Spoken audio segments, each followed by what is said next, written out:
Your Excellency, President John Dramani Mahama, Your Excellency, the Vice President of the Republic of Ghana, Your Ladyship, the Chief Justice, our Chairman of the Council of State, Dr.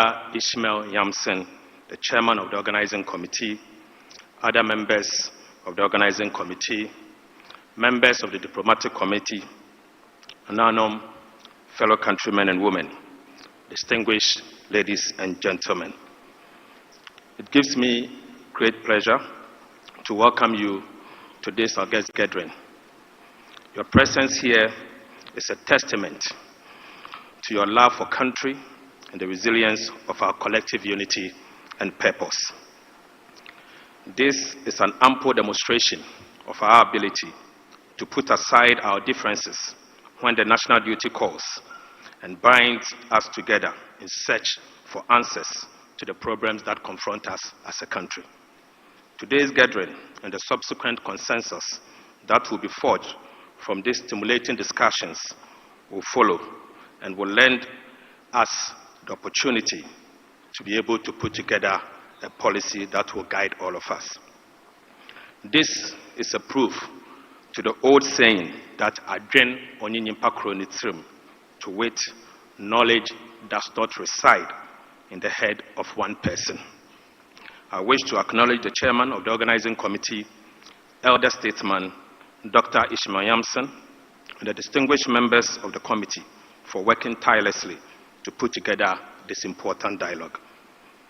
It is with great anticipation that we embark on this first national economic dialogue in over a decade, a pivotal moment in our national history. This dialogue is not only a significant and defining moment, but it's also an important reenactment of our history when the nation assembled at a similar forum in Senchi some 10 years ago.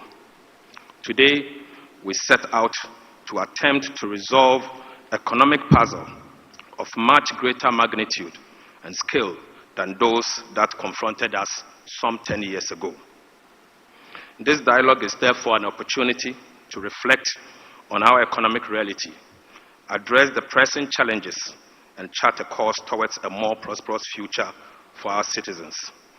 It is my hope and prayer that the lessons that will emerge from these conversations will guide our steps and that we may not repeat the mistakes of recent past.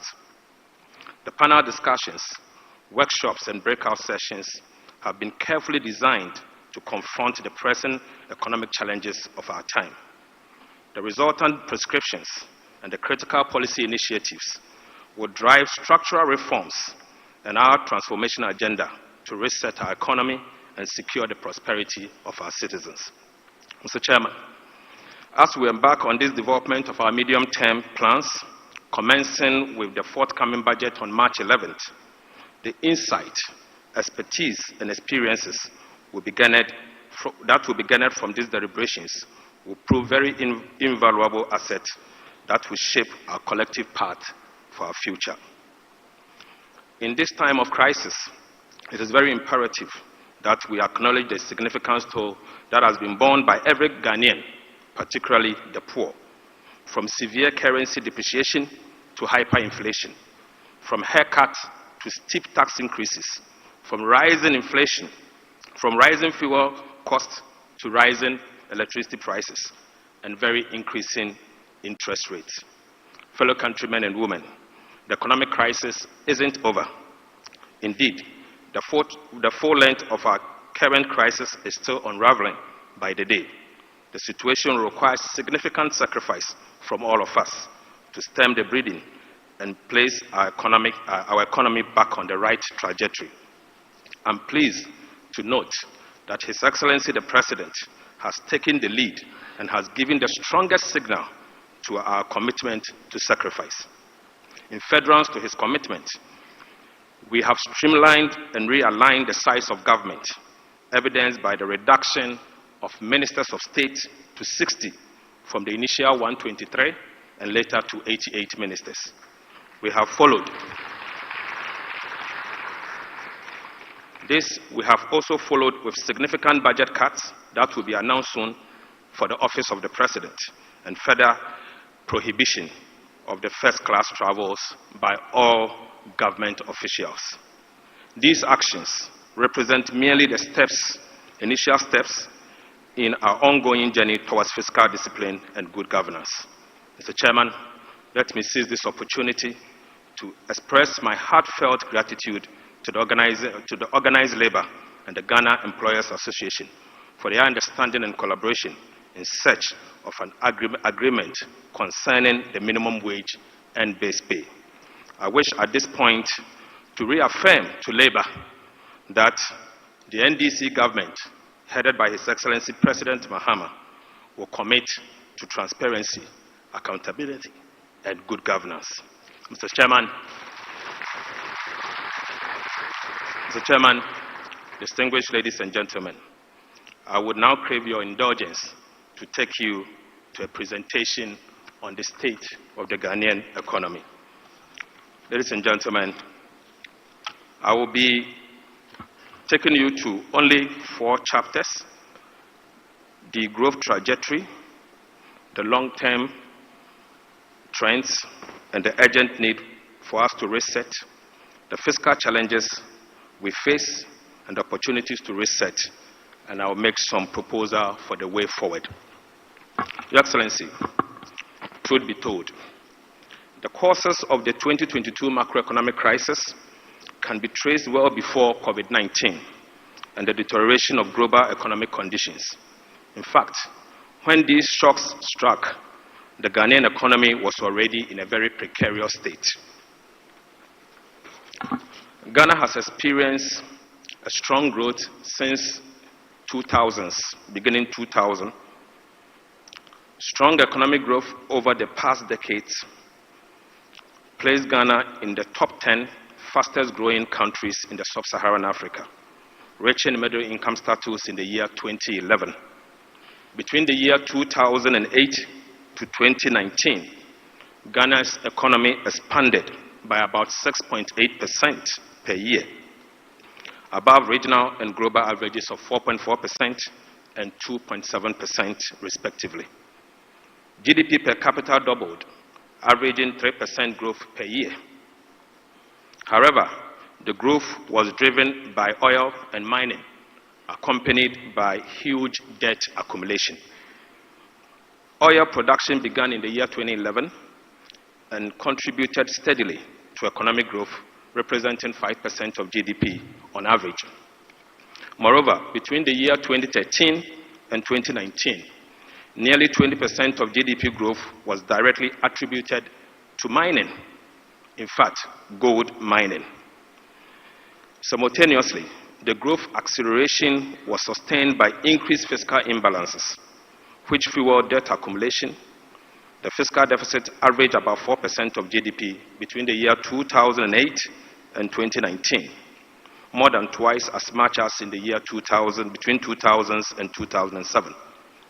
Public debt went from 20% of GDP after a peak in the year 2006 to 93% at the central government level in the year 2022.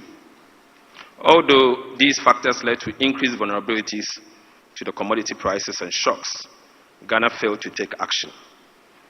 The growth, as we have seen, has not translated into structural transformation and productivity. There has been very limited progress in structural transformation, with the agriculture sector still representing 1/5 of GDP and also 1/3 of the labor force, about 33%. Manufacturing productivity remains relatively low, and higher productivity sectors in industry, such as commercial mining and construction, employing few people, the informal sector and self-employment have absorbed a large share of the labor force, even among the higher income quintiles. This is contrary to what we've seen in some advanced countries and medium-sized countries. Ghana's export basket has remained concentrated in simple products with low value addition. The economy is dominated by primary products with limited value addition, which restrict the potential for economic diversification and growth. Ghana's top 3 exports, gold, crude oil, and cocoa, accounted for 85.1% of the country's total export in the year 2024. High productivity manufacturing is relatively small and has not exploited the opportunities that we have with ECOWAS, AGWA, EPA, and AFTA. This reliance on primary commodities highlights the need for strategic effort to diversify the economy and reduce dependency on a narrow range of products, taking advantage of global value chain. Your Excellency, unfortunately, income inequalities has progressively worsened. Inequalities across regions persist due to lack of economic convergence, disparities in service delivery, and environmental degradation. Poverty rate in Upper East, Upper West, and Northern region remains above 50%. Rapid urbanization has led to rising disparities within cities. Although urban poverty rates have dropped over the last decade, the number of urban poor has not increased at all. Poverty is more prevalent in lower elevated slums, where communities experience higher fertility, lower school attendance, very low access to sanitary services, and vulnerable to natural disaster. In the year 2024, Ghana's inequality was worse than Côte d'Ivoire, Nigeria, Benin, Togo, and other neighboring countries, unfortunately. I'll now take you to long-term trends and the urgent need for us to reset. Your Excellency, the current growth model will not be sufficient to meet Ghana's needs and aspirations if nothing is done. And it will mean that we have to take urgent steps to correct this trend. Ghana needs to take advantage of its demographic dividend. With 500,000 young people joining the labor force each year, 500,000. Within the current growth model, growth will reduce to only 3.8%, which represents 2.4% GDP per capita in less than 15 years from now. There's an urgent need to implement ambitious reforms to reset the economy in the next 4 years. Otherwise, we'll go down in terms of growth. Transforming Ghana's economic growth from one based on factor accumulation and natural resource depletion to one driven by productivity and human capital is very critical.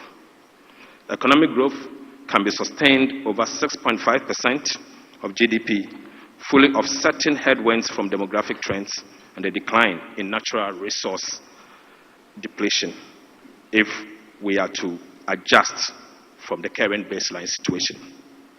Your Excellency, the graph on the left-hand side shows the baseline situation from now to the year 2050 using the baseline and where the growth will be. We've adjusted for moderate reforms and we have also adjusted for ambitious reforms. The moderate reforms will largely mean that we will have to quickly bring on stream the Pecan field, and that will adjust from where we are and improve the growth trend. Whereas ambitious reforms will mean we'll have to do a lot more than adjusting from the Pecan oil fields.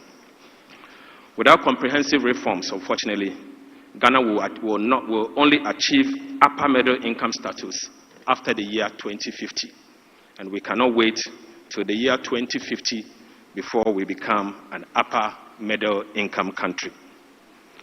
There's an urgent need for comprehensive policies and institutional reforms that enhance productivity, improve the quality of infrastructures, services, and elevate human capital and workforce skills. These reforms have the potential of transforming Ghana within a generation, tripling its per capita income by the year 2050. There is the need to reorient fiscal policy to support the growth and structural transformation. Your Excellency, again, the graph at the left-hand side shows the baseline and the moderate reforms and ambitious reforms. Unfortunately, looking at where we are going, if nothing is done, Ghana will only become an upper middle income country in the year 2050. With moderate reforms, we'll be able to become an upper middle income country in the year 2042. But if we are to do well and introduce very ambitious reforms, Ghana will indeed become an upper middle income country before the year 2038. And we have no choice. We will have to introduce measures to reset our economy. There's an urgent need for economic transformation to reset Ghana. And we have 7 chapters to reset our economy. Chapter 1 is resetting the economy and creating prosperity for all. Chapter 2 is jobs for all. Chapter 3 is Ghana's framework for industrial revitalization, support and transformation. We call it the Ghana First. The 4th one will be powering growth through infrastructure development. 5, investing in people for inclusive growth. 6, restoring good governance and combating corruption, and deepening international relations and foreign policy so that Ghana can benefit from economic diplomacy. Your Excellency, we face fiscal challenges, and indeed there are opportunities to support this reset. First, I will take you through public expenditure, other words called public spending.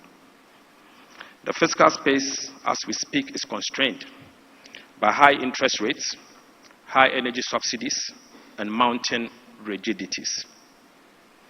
Government expenditure grew faster than GDP over the past 8 years.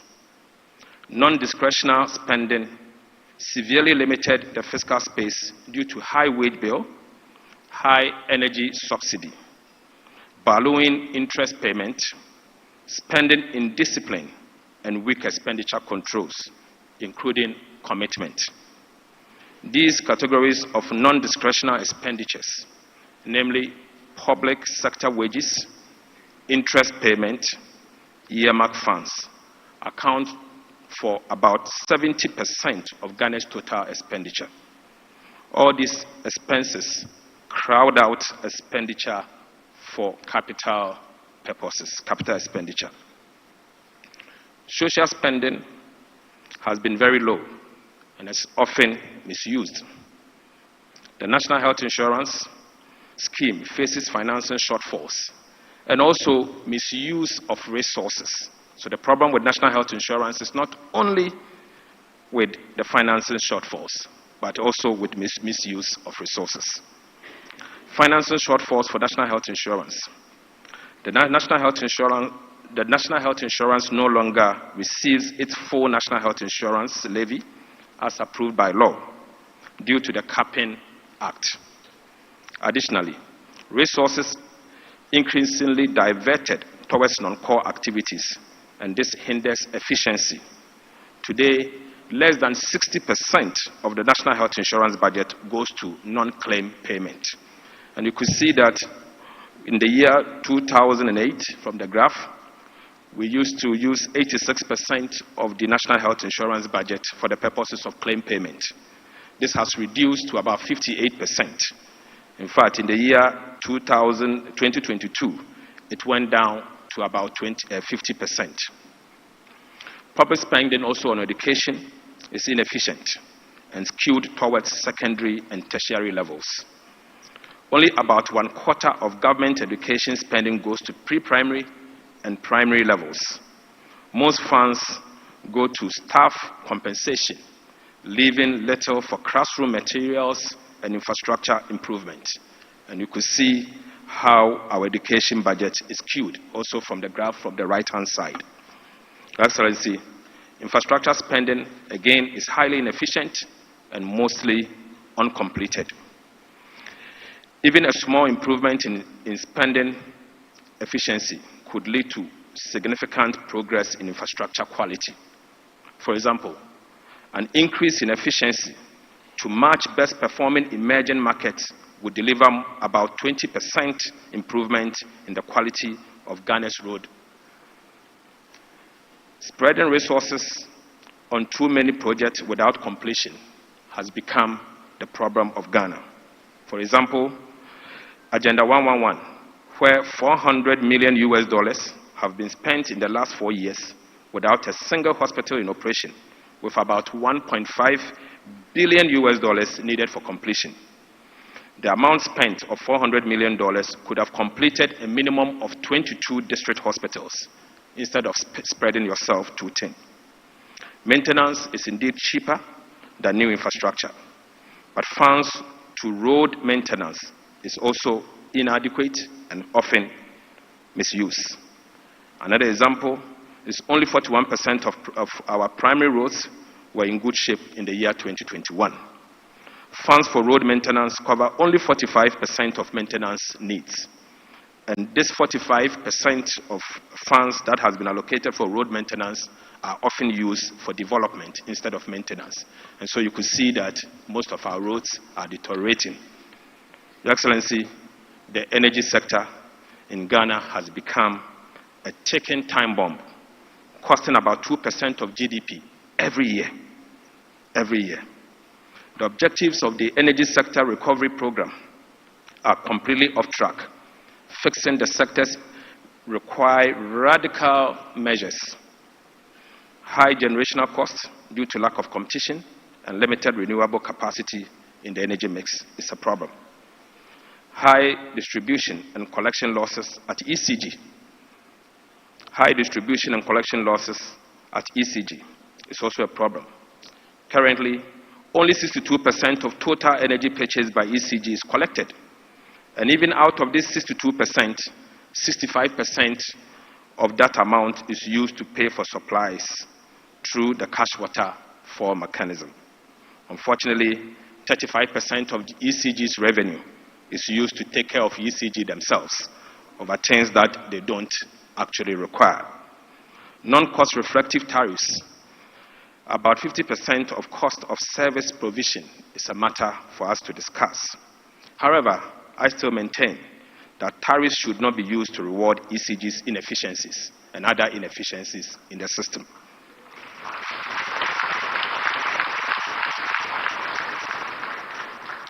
Unpaid legacy arrests at end of year 2022 was $1.3 billion. Annual cumulative sector shortfall in 2024 stood at $2.2 billion, despite government transfer of $2.1 billion in the year 2023 and 2024. Projected cumulative financial shortfalls for energy sector is over $9 billion by the year 2026. And this is without any intervention, and if we assume business as usual. This simply means we have to take action, and the action must be now. Your Excellency, the cocoa sector also poses a significant fiscal risk. Declining cocoa production with record high prices. Cocoa production has dropped nearly 50% over the past 3 years. The 2023-2024 crop season, Cocoa Board was not able to supply 330,000 tons of cocoa contracts. Existing forward sales contracts locked in lower prices than current market rates. Revenue losses of $840 million for both Cocoa Board and the Ghanaian farmer as a result of what is happening at Ghana Cocoa Board. Additionally, about $500 million losses for rollover contract was achieved in the last year. The market prices and differentials is what aids smuggling. Large gap between market price and farmers' payment encourage smuggling and threatened long-term sustainability. This implies that for every ton of cocoa delivered this year, in fulfillment of the rollover contract, Ghana Cocoa Board and the Ghanaian farmer would lose $4,000 per ton in revenue. No wonder we are unable to offer the cocoa farmer the right price, because every ton delivered because of the rollover contract, $4,000 has been lost. And so the government is unable to offer enough for the cocoa farmer. And this is what is actually leading to the smuggling of cocoa beans to our neighboring countries, Togo and Ivory Coast. Cocoa Board's extra budgetary spending is also a major fiscal risk. Total debt at the Ghana Cocoa Board is 32.5 billion, of which 9.7 billion is due to be paid at the end of September 2025, this year. Outstanding cocoa road contracts reached 21 billion, in fact, $1.3 billion in the year 2024, of which only 4.4 billion accounted for in Cocoa Board financial statements. Supplier arrest is difficult to quantify because of lack of transparency and has become a major concern to industries. Excellency, the elephant in the room. SOEs and joint ventures company showing mounting operational and financial risk. Almost all state-owned enterprises are in the red. Almost all of them are in the red. From the Electricity Company of Ghana to the Agricultural Development Bank. Almost all of them are in the red. In fact, beginning from the year 2021, 2022, and 2023, you will see that Cocoa Board posed some profit of 2.2 billion in the year 2023. Your Excellency, this is artificial profit. This profit is because they failed to service their debt because of the debt suspension. And so all the cocoa bills that were due at the time, they failed to pay because of debt suspension. Subsequently, this debt still exists, and so we will need to take action to restructure most of the state-owned enterprises. Fiscal challenges and opportunity to support, and the need for us to talk about revenue now. We can't develop if we fail to generate resources internally.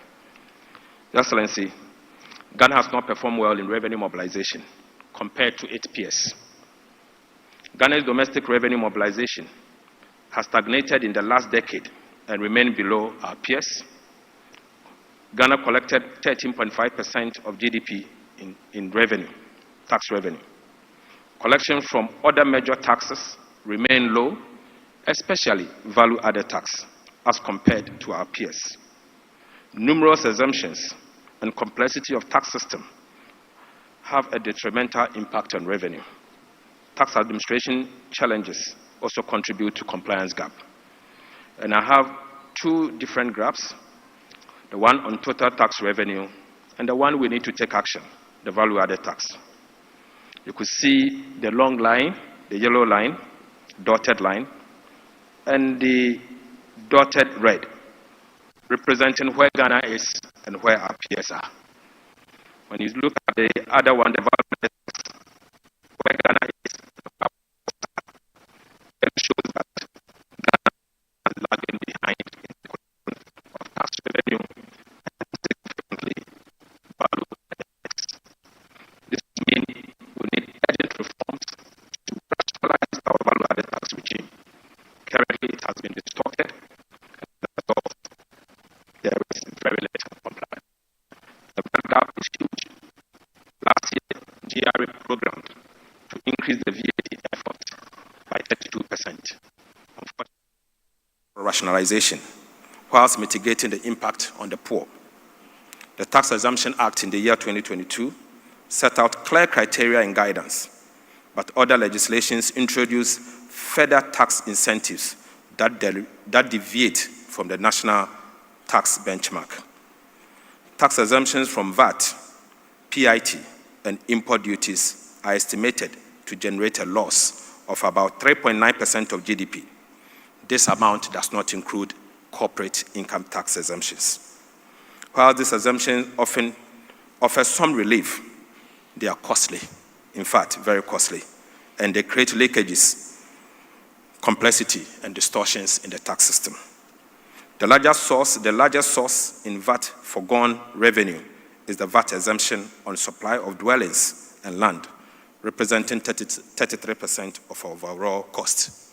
But to be fair, VAT on dwellings, VAT on real estate was introduced in the year 2023 by the previous administration. Unfortunately, getting to the year 2024 during the elections, they decided to abandon it because of elections. Your Excellency, the truth is that the tax exists, but it was abandoned ahead of the election. And that alone will mean we will have to close the gap immediately. Ghana was not sufficiently capitalized. Your Excellency, this point is extremely important.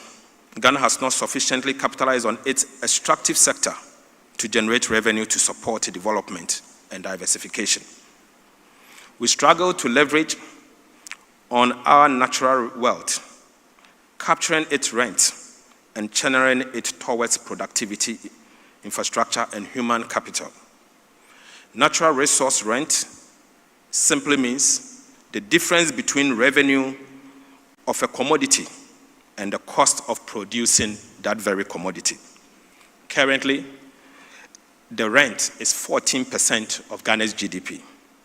Unfortunately, fiscal revenue from extractive industries are around 1.5% of GDP because we failed to fully capture the economic rent from our natural resources.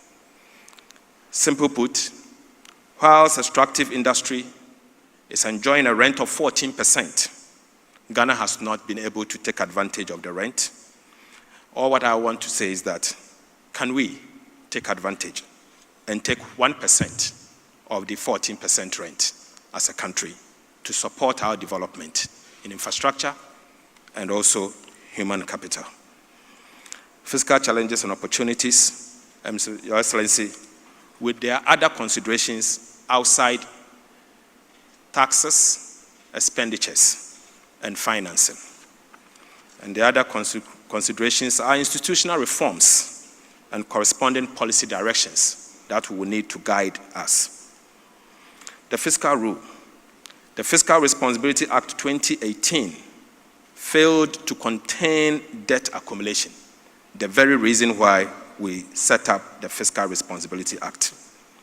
Lack of enforcement and credibility issues, limited counter-cyclical flexibility in the law were the problems.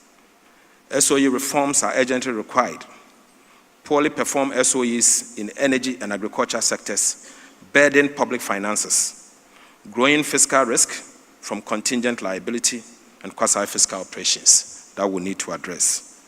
And to be straight, the non-performing SOEs in energy, I'm referring to ECG. A non-performing SOE in agriculture, I'm referring to Ghana Cocoa Board. Your Excellency, the PFM and procurement systems urgently need to be upgraded in order for us to achieve a long-term fiscal discipline, because currently they are becoming quite outmoded, and there's the need for us to restore it. Broader macroeconomic framework. Containing high inflation and stabilizing the cedi is key for fiscal action and growth.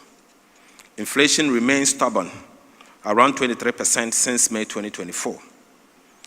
Climate issues such as drought in key agricultural areas and delayed rainfall have harmed production, while supply chain challenges have further impacted on food costs. High inflation reduces cost of living and worsens food insecurity, particularly for the most vulnerable. Tight monetary policy stance is essential to control inflationary limits. Reduce risk premium and improve credit to private sector and encourage exchange rate stability is essential to contain the debt service and pass-through of import prices. Your Excellency, the recent reduction in T-bills alone is saving Ghana about $1 billion, 1 billion Ghana cedis. And that 1 billion Ghana cedis can be channeled to critical areas of the economy. And clearly, we need to take steps to reduce the borrowing and also reduce the cost of borrowing so that we'll be able to channel the dividend to support our national development. I now move to the way forward and conclude. Fiscal policy in the past 8 years has been very ineffective. As a result, the macroeconomic situation remains very fragile. It is imperative that we build a momentum for reforms. The quality of adjustment will be key to support growth and protect the poor and most vulnerable. Your Excellency, we have 7 focus areas: enhancing domestic revenue mobilization, balancing equity, simplicity, and efficiency, pursuing a quantitative fiscal consolidation, ring-fencing growth, enhancing spending, and social spending is the second focus item.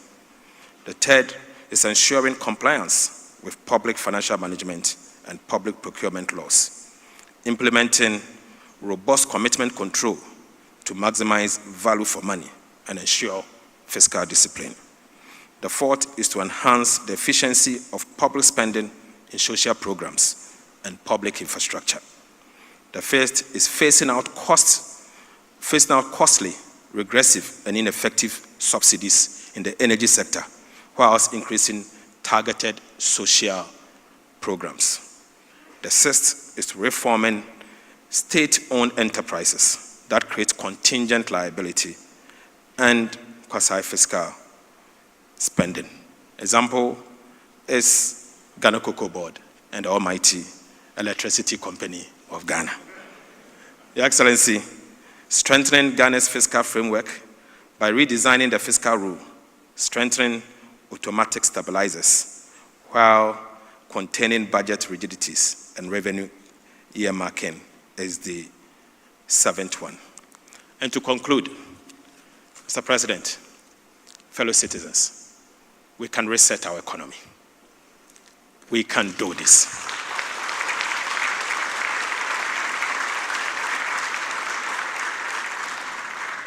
We just have to be disciplined and understand that the short-term benefit we gain today has a long-term consequences on our future.